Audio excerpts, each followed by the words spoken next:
Little explorers. Today we're going to make a beautiful fox by using ice paper plate. Let's get started.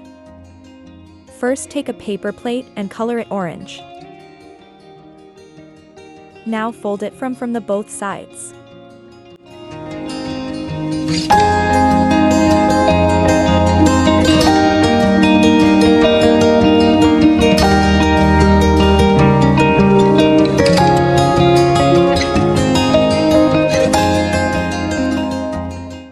Now cut a fox nose and eyes like this.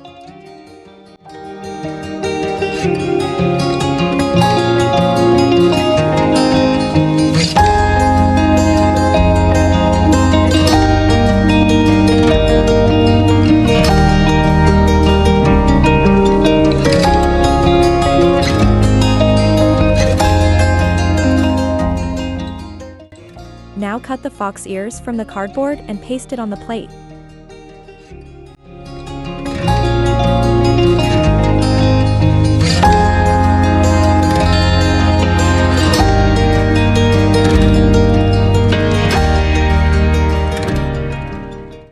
And that's it.